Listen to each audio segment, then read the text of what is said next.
ऐसे क्यों हुआ? बताओ ना। क्या मेरे प्यार में ही कोई कमी रह गई थी? वसुधा फूट फूट कर रो रही थी। दिवाकर असहाय नजरों से उसकी तरफ देख रहे थे। वो उसे कैसे संभाले?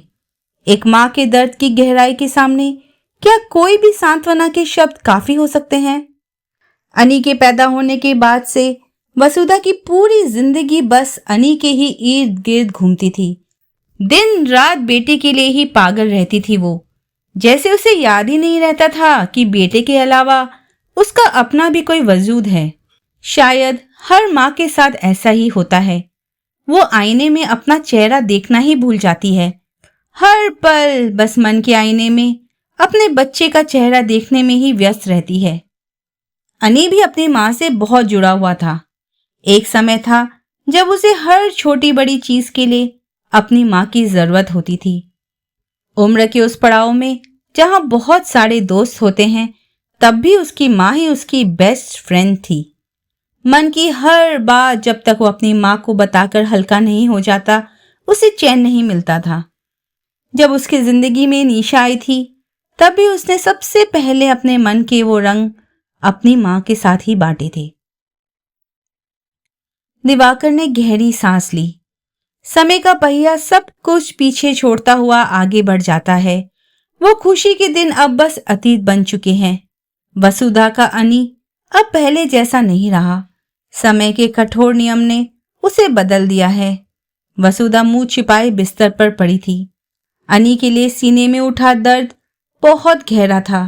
उस दर्द से आंखें आंसुओं से भर रही थी। ऐसा लग रहा था जैसे कल की ही बात हो जब छोटा सा अनी उसके सीने से चिपका रहता था। बिस्तर गीला होने पर या भूख लगने पर कैसे हाथ पैर मार कर रोता था। लेकिन चाहे वो कितना भी रोता, वसुधा के सीने से लगते ही वो चुप हो जाता था। माँ के शरीर की महक वो अच्छे से पहचानता था। दिवाकर हंसते थे। देखो, इतना छोटा सा बच्चा भी अपने माँ को कैसे पहचान लेता है। देखते ही देखते बेटा बड़ा हो गया। स्कूल में दाखिला कराने के बाद एक और परेशानी शुरू हो गई। अनी किसी भी कीमत पर स्कूल नहीं जाना चाहता था। गेट के पास पहुंचकर भी वो अपनी माँ का हाथ कसकर पकड़े रहता था और फूट फूट कर रोता था। वसुधा का दिल दर्द से भर जाता था। वो बेटे को समझाती, मेरा प्यारा बेटा, स्कूल तो जाना ही पड़ेगा ना, वरना बड़े कैसे होगे। फिर भी बेटा अपनी माँ को छोड़ने को तैयार ही नहीं होता था। तब वसुधा को मजबूर होकर कहना पड़ता, मैं तो यही हूं ना, छुट्टी होते ही झट से मेरे पास आ जाना। आंखों में आंसू लिए अनी अंदर जाता था। बार बार मुड़कर देखता था कि माँ अभी भी वहीं खड़ी है या नहीं। जब तक अनी आंखों से ओझल ना हो जाए, वसुधा तब तक वहीं खड़ी रहती थी। आज वही बेटा इतना बड़ा हो गया है कि मुड़कर ये देखने की फुर्सत भी नहीं है कि माँ खड़ी है या नहीं। और वसुधा अभी भी इस उम्मीद में है कि कभी तो बेटा वापस आएगा और लिपट जाएगा उसके सीने से। लेकिन अनी कहाँ लौटता है। वह तो कहता था कि माँ के बिना कभी नहीं रह पाएगा। सब भूल गया क्या? एक बार घर की बिल्ली मैनी ने 3 बच्चों को जन्म दिया था। रुई के फाहे जैसे नरम छोटे छोटे बच्चे। अनी तब 4th कक्षा में था। उसे कितनी खुशी थी। स्कूल से लौटते ही वह दौड़कर मैनी के बच्चों को देखने जाता था। उनकी आंखें कब खुलेंगी, वे चलना कब सीखेंगे, सवाल पूछ पूछ कर वह सबको परेशान कर देता था। जब वे छोटे बच्चे मैनी के सीने से लगकर दूध पीते, अनी मुग्ध होकर उन्हें देखता और पूछता, वे क्या कर रहे हैं माँ? वसुधा समझाती, मैनी उनकी माँ है, इसलिए उन्हें दूध पिला रही है। अनी आश्चर्य से पूछता, बच्चे अपनी माँ को बहुत प्यार करते हैं, है ना माँ? वसुधा हंसकर कहती, हाँ अनी। बच्चे थोड़े बड़े हुए तो घर भर में यहाँ वहाँ घूमने लगे। आपस में खेलते, शरारतें करते। मैंने पास ही बैठकर उन पर नजर रखती थी। कभी कभी वह गंभीर आवाज से उन्हें डांटती भी थी। वह देखकर अनी लोटपोट होकर हंसता था। एक दिन अनी ने देखा कि मैनी अब बच्चों को अपने पास नहीं आने दे रही है। बात समझ न आने पर अनी ने एक बच्चे को उठाकर मैनी के पास ले जाने की कोशिश की। मैनी ने तुरंत अपने दांत नाखून निकाल लिए और ऐसी फुफकार मारी कि अनी डर के मारे रो पड़ा। बेटे के रोने की आवाज सुनकर वसुधा रसोई से दौड़कर आई। अनी सिसकते हुए बोला, माँ, मैंने अब बच्चों को प्यार नहीं करती। घर में सफाई कर रही कमला ने अनी की तरफ देखकर ज्ञान देते हुए कहा, इसमें रोने की क्या बात है अनी, जानवर ऐसे ही होते हैं। बच्चा बड़ा हो जाए तो उसे छोड़ देते हैं, फिर प्यार नहीं करते। क्यों? भारी आवाज में अनी ने पूछा। यही तो नियम है बाबू, लेकिन इंसानों के मामले में उल्टा होता है। इंसानों के बच्चे बड़े हो जाए तो वे माँ बाप को ही छोड़ देते हैं। चुप करो कमला, वसुधा ने डांटते हुए कहा। कमला ने डरते डरते मुंह बनाते हुए कहा, मैंने तो बड़े दुख से ये बात कही भाभी। मैंने अपने भाई को देखा है, कैसे उसने अपने माँ बाप को घर से निकाल दिया। तू यहाँ से जा कमला। कमला के जाने के बाद वसुधा ने अपने बेटे को सीने से लगा लिया था। माँ की छाती में मुंह छिपाकर सिसकते हुए वह कह रहा था, कमला मौसी बहुत गंदी है, बस झूठ बोलती है। मैं बड़ा हो जाऊंगा तो तुम्हें कभी नहीं छोड़ूंगा, कभी नहीं, बिल्कुल नहीं। सब भूल गया अनी, उसे कुछ भी याद नहीं है। तभी तो उस दिन उसने कितनी आसानी से कह दिया कि निशा का दफ्तर घर से बहुत दूर है, इसलिए रोज आना जाना बहुत मुश्किल होता है। इसी वजह से उसने निशा के दफ्तर के पास ही एक फ्लैट किराए पर ले लिया है और अब वह वहीं रहेगा। निशा की परेशानी का बहाना बनाकर अनी अलग हो गया, माँ बाप को छोड़ गया, कबाड़ में फेंके गए पुराने सामान की तरह। उन दोनों में से किसी ने भी एक बार यह नहीं पूछा, बेटा तेरा दफ्तर तो नए घर से बहुत दूर पड़ जाएगा, तुझे दफ्तर आने जाने में परेशानी नहीं होगी? किसी ने नहीं पूछा, क्योंकि यह सवाल ही बेमानी था। वे समझ चुके थे कि सिर्फ माँ बाप से अलग होने के लिए ही अनी को निशा की परेशानी का बहाना बनाना पड़ा है। इस पूरी बात के पीछे, पर्दे के पीछे से निशा ने ही सारा खेल खेला है। ये अंदाजा लगाना बिल्कुल मुश्किल नहीं था। बहू के ऊपर वसुधा के गुस्से का कोई ठिकाना नहीं था, लेकिन दिवाकर बार बार यही कहते, इसमें उस लड़की की कोई गलती नहीं है सुधा, वह तो पराए घर की बेटी है। हमारे लिए उसके मन में कोई बहुत गहरी ममता या दया हो ये जरूरी नहीं है। खोट तो तुम्हारे अपने बेटे में ही है, वरना पराए घर की लड़की की क्या औकात कि वह घर के बेटे को एक पल में बदल दे। बिल्कुल नहीं, उसी लड़की ने कान भर भर कर मेरे बेटे को बिगाड़ दिया है, वसुधा रो रो के कह रही थी।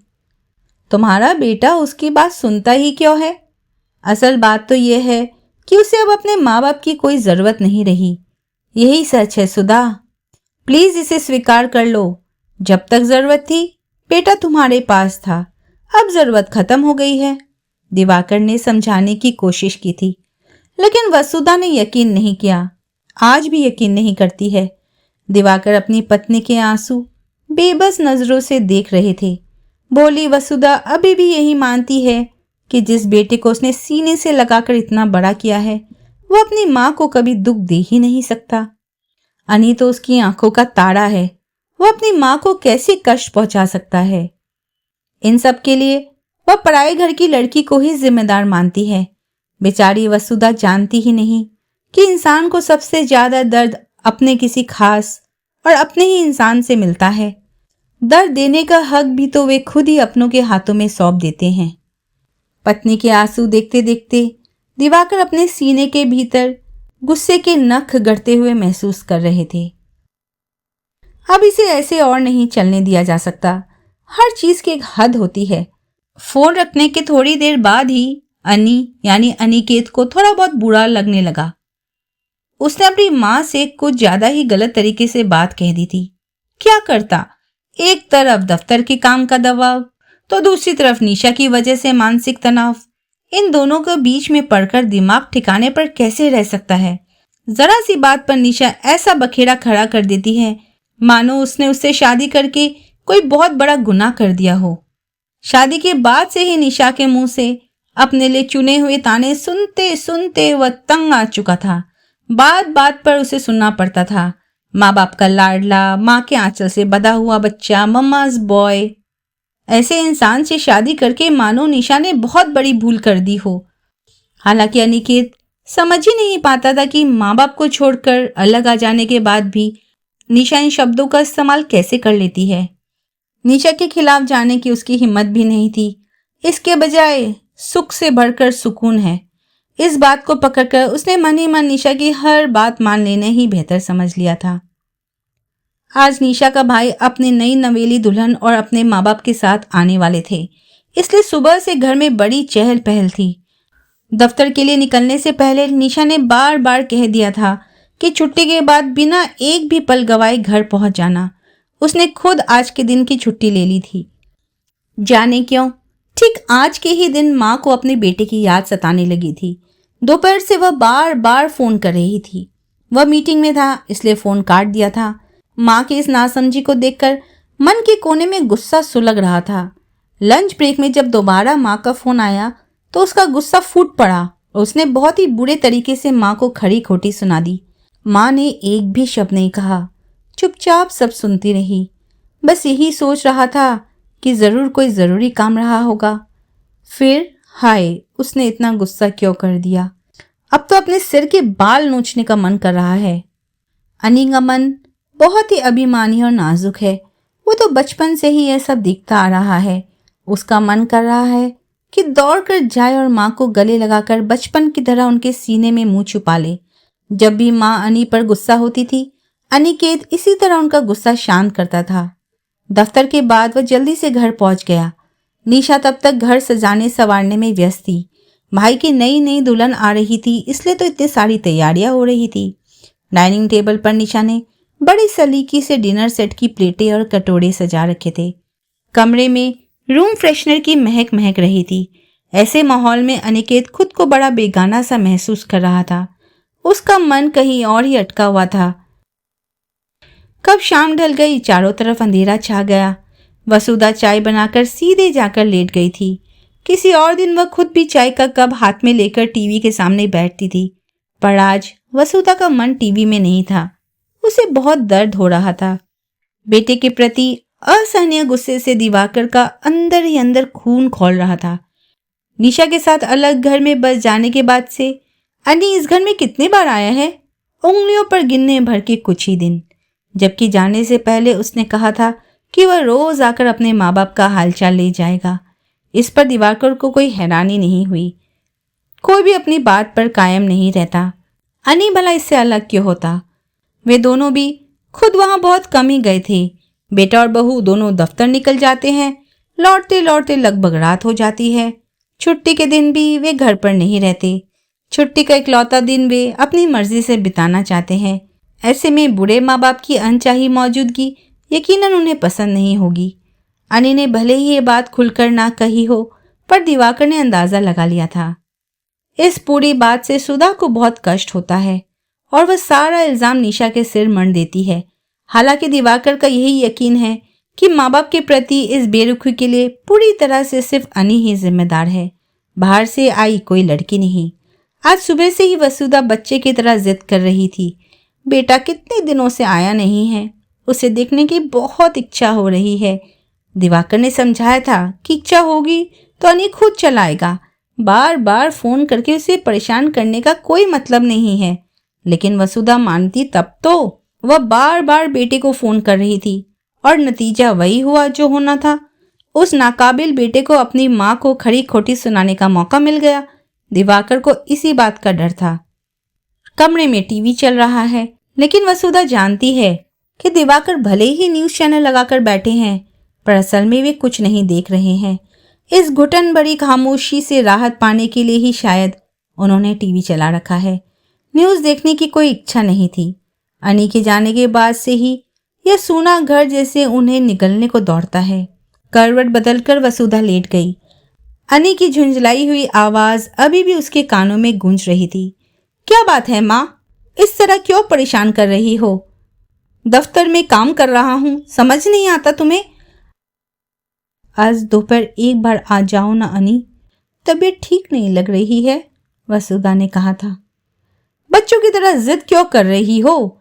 मैं आज नहीं आ सकता। इसके अलावा अगर तुम्हारी तबीयत ठीक नहीं है तो डॉक्टर को दिखाओ, मैं आकर क्या करूंगा? बेटे के इस बेरहम जवाब से वसुधा का दिल टूटा जा रहा था। यही तो वह बेटा था जो वसुधा की जरा सी भी तबीयत खराब होने पर बेचैन हो जाता था। बार बार माथे पर हाथ रखकर देखता था कि बुखार है या नहीं। थोड़ी थोड़ी देर बाद परेशान नजरों से माँ की तरफ देखता और पूछता, क्या बेचैनी हो रही है माँ, मुझे बताओ। बेटे की जरूरत से ज्यादा फिक्र पर वसुधा कभी कभी झल्ला भी जाती थी। आज उन्हीं दिनों को दोबारा पाने के लिए वह मन ही मन तरस रही थी। किसी तरह खुद को संभालते हुए उसने कहा था, थोड़ी देर के लिए ही सही आकर माँ को देख जाना बेटा, मेरा बहुत मन कर रहा है। वसुधा की इस गिड़गिड़ाती हुई आवाज से भी बेटे का दिल नहीं पसीजा। उल्टे वह और भड़क उठा। गुस्से में आकर उसने माँ को गहरी चोट पहुंचा दी। तुम जानबूझकर ऐसा कर रही हो ना, मैं समझ रहा हूं माँ। मैं और निशा शांति से है, क्या ये तुमसे सहन नहीं हो रहा? तुम अच्छी तरह जानती हो कि आज निशा का भाई अपनी पत्नी के साथ आने वाला है। अगर मैं समय पर नहीं पहुंचा तो निशा भड़क जाएगी। फिर भी तुम बार बार कह रही हो कि आज ही आ जाओ। तुम चाहती हो कि निशा और मेरे बीच झगड़ा हो जाए, यही चाहती हो ना माँ? निशा को छोड़कर दोबारा तुम्हारे आंचल में घुस जाऊं, तभी खुश होगी तुम, है ना? वसुधा फीके चेहरे से बेटे की बातें सुनती रही। मुंह से एक शब्द भी नहीं निकला। आज निशा का भाई आने वाला है, ये बात वह भूल ही गई थी। वह बेटे से ये बात भी नहीं कह पाई। फीके चेहरे से उसने फोन काट दिया। चोट सीने पर बहुत गहरी लगी थी। बहुत दर्द हो रहा था, बहुत ज्यादा दर्द। वसुधा ने अपनी सिसकियां रोक ली। दिवाकर दौड़े चले आएंगे और फिर से परेशान हो जाएंगे। इंसान टीवी में खोया है तो खोया ही रहे। अनिकेत की सुबह गहरी उदासी से नींद खुली। अचानक कल की घटना याद आ गई। सीने के भीतर कुछ कसेला सा उठने लगा।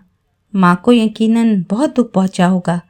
निशा चाय लेकर आई और खुश होकर बोली, आज चलो थोड़ा बाहर चलते हैं।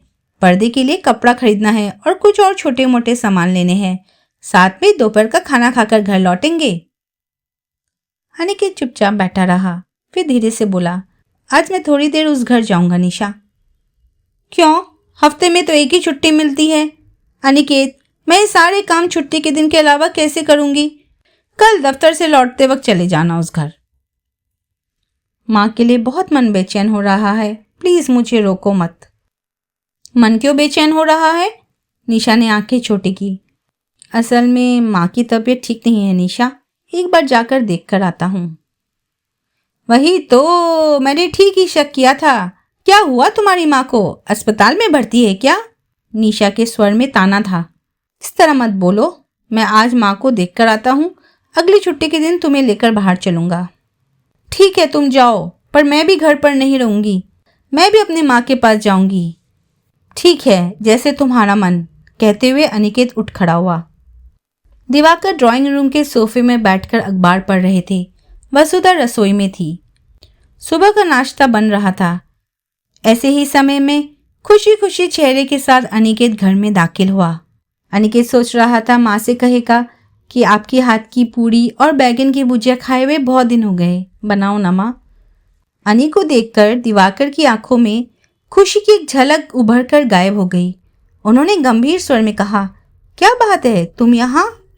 क्यों, क्या मैं आ नहीं सकता? हंसमुख चेहरे से अनि ने कहा। ओह, क्यों नहीं आ सकते? तुमने अपनी बात खुद याद रखी है ना? दिवाकर और गंभीर हो गए। प्लीज पापा, इस बारे में मैं अभी कोई बहस नहीं करना चाहता। माँ कहाँ है? कल उन्होंने कहा था कि तबीयत खराब है। ना ना, अब तुम्हारी माँ बिल्कुल ठीक है। तुम यह बेकारी वक्त बर्बाद मत करो, जल्दी जाओ, निशा बेकार में हंगामा करेगी। अनि की खुशी बुझ गई। उसका चेहरा काला पड़ गया।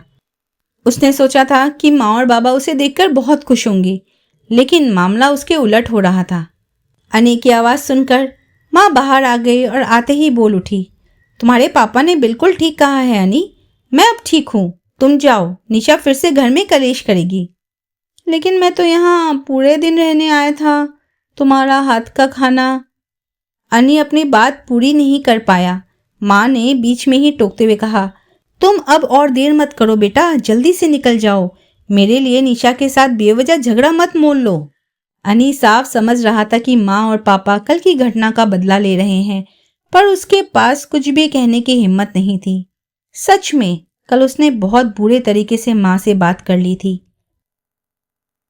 कैसे हालात में इंसान इस तरह बदल जाता है मजबूर होकर। माँ और पापा कुछ नहीं समझेंगे, यह सोचकर अनीस सिर झुकाकर वहां से निकल गया। बेटे के जाते ही वसुधा फूट फूट कर रो पड़ी। दिवाकर ने अपनी पत्नी की तरफ देखा। उन्होंने कुछ नहीं कहा। समय का पहिया किसी के लिए नहीं रुकता। अतीत से वर्तमान और फिर भविष्य की तरफ बढ़ता चला जाता है। बेहद अभिमान में अनिकेत ने माँ बाप के यहाँ जाना बंद कर दिया था। माँ ने फोन करना भी बंद कर दिया है। कितने दिन हो गए वह हिसाब भी नहीं लगा पा रहा है। सिर के भीतर जैसे सब कुछ सुना पड़ गया है। सुन दिमाग किसी मशीन की तरह काम करता रहता है। अक्सर वह आईने के सामने खड़े होकर अपलक दृष्टि से अपनी परछाई को देखता रहता है। यह सब देखते देखते एक दिन निशा झल्ला उठी और बोली, आईने के सामने खड़े होकर क्या करते रहते हो? काफी दिनों से देख रही हूं, हुआ क्या है तुम्हें? अनिकेत निशा की तरफ मुड़ा और बिल्कुल ठंडे स्वर में बोला, क्या हुआ है? समझ नहीं आ रहा। मैं अनी को ढूंढ रहा हूं जो कहीं खो गया है। अनिकेत की आवाज के लहजे से निशा कांप उठी। यह अनिकेत उसके लिए बिल्कुल अनजान था। एक सुबह कितने दिनों बाद यह वसुधा को याद भी नहीं था। वह रसोई में सुबह का नाश्ता बनाने में व्यस्त थी। दिवाकर बाजार गए थे। अचानक बेल बजी। कमला दरवाजा खोलने गई। वसुधा एक मन से मसाले भून रही थी क्योंकि उन्हें आलू दम बनाना था। तभी उन्हें महसूस हुआ कि कोई दौड़ते हुए अंदर आया है और फिर पीछे से आकर किसी ने उसे कसकर गले से लगा लिया। नरम आवाज में पुकारा, माँ। चौंक कर वसुधा ने पीछे मुड़कर देखा। अनी हंसमुख चेहरे के साथ खड़ा है, लेकिन उसकी आंखों में आंसू है। वसुधा कुछ बोल नहीं पा रही थी। अनी ने अपनी माँ को फिर से वैसे ही गले से लगा लिया जैसे वो बचपन में लगाया करता था। माँ, बचपन में जब मैं कोई गलती करता था, कोई अन्याय करता था, तो तुम मुझे कितना डांटती थी, सजा देती थी। तो फिर अब इस तरह से मुझे क्यों छोड़ रही हो? अगर मैंने कोई गलती की है तो मुझे डांटो, मुझे सजा दो, लेकिन इस तरह मुझसे मुंह मत मोड़ो। मैं अपनों को ही पहचान नहीं पा रहा हूँ। तुम्हें और पापा को सब कुछ पराया लग रहा है। डर लग रहा है, मुझे बहुत डर लग रहा है। वसुधा ने कोई जवाब नहीं दिया। उन्होंने दोनों हाथों से अपने बेटे को सीने से भींच लिया। कितने दिनों के बाद फिर से लौट आया है अनी उनके पास। अनी की दोनों आंखें आंसू से भर आई थी। दिवाकर बाजार का थैला हाथ में लिए रसोई के दरवाजे पर ठिठक कर ये दृश्य देख रहे थे। वे जानते थे कि घर से दूर जाना जितना अनी के हाथ में था, वैसे ही वापस लौटना भी अनी की अपनी इच्छा पर ही था। जैसे इस बात को सच साबित करने के लिए ही अनी इतने दिनों बाद अपनी जड़ों के पास लौट आया है। पेड़ की मिट्टी बदलती है, गमला बदलता है, लेकिन जड़ों से अलग कर देने पर वह पेड़ नहीं रहता। वैसे इंसान भी अपनी जड़ों से कट जाए तो वह इंसान नहीं रहता, तब एक दूसरा ही इंसान बन जाता है। प्लास्टिक के पेड़ की तरह जड़हीन और प्लास्टिक के पेड़ की तरह ही जिसका सब कुछ बनावटी होता है। अनी समय के चक्र में खो गया था। वक्त के पहिए ने उसे फिर से वापस लौटा दिया है। दिवाकर जानते हैं कि अब और कोई भूल नहीं होगी, उनके अनी से भी नहीं। वह अनिकेत भले बना रहे, लेकिन जब मन करेगा वह अपने बचपन वाले अनी के पास लौट आएगा। अब उनका अनी कभी नहीं खोएगा। दोस्तों, अगर ये कहानी आपको अच्छी लगी हो तो प्लीज़ लाइक, कमेंट और शेयर करना ना भूलें। और अगर आप नए हैं तो चैनल को सब्सक्राइब ज़रूर करें।